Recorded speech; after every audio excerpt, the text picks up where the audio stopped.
staff ko sa Tokyo Metro Learning Institute. Nakita mo? Yun, yung sabi mo sa akin, nakita ko.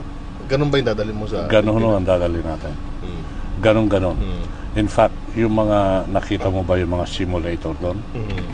Ibibigay sa atin yung grant. So yung Railroad Institute na itatayo natin, kung anong nakita mo, yung mga simulations doon, ganun din ho ang pipitbitin natin papunta sa Pilipinas.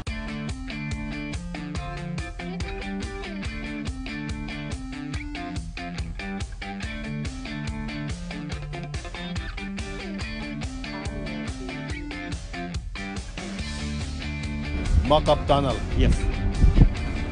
Mock-up railway. Yes. Actually, I designed this tunnel. You designed this. Very, very good design. So it's not only textbook, but they can also experience the mock-up. Yes. It is very important. Welcome to the subway. Let's go to Ginza line over there. Yeah. And this is lost and found. Yeah. It could be a pet, it could be anything. They have a lost and found room. And a room also for the PWDs, or persons with disabilities. See-through toilets. This is a training tool for architecture. Oh, it's real. What you're looking at is a mock-up subway station. And this is the training facility here in Tokyo. So basically, this is what we hope to accomplish in the Philippines. That's great.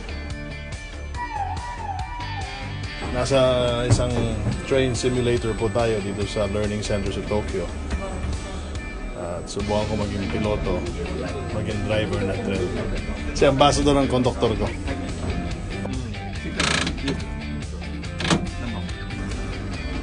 It's like it's real. Mr. Ambassador, we're going to Makati. Okay, go back to your residence, okay, in Makati.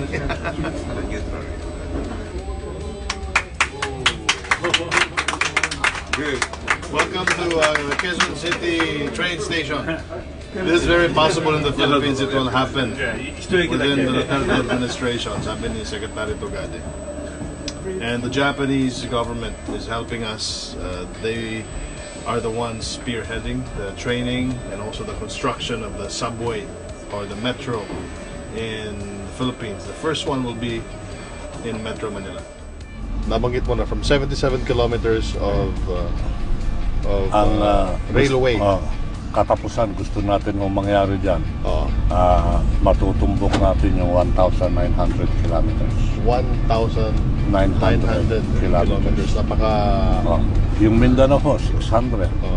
Yung sa Bicol ho, 600 yan, maumpisahan yan. Yung sa kapaligiran ng Tutuban, pag sumahin mo yan, aabot ka ng tinatarget namin mga 1,900. So within our lifetime, at least magkakaroon tayo, matitikman, mararanasan natin na makasakay ng subway sa Quezon City. Oo naman. Oo naman.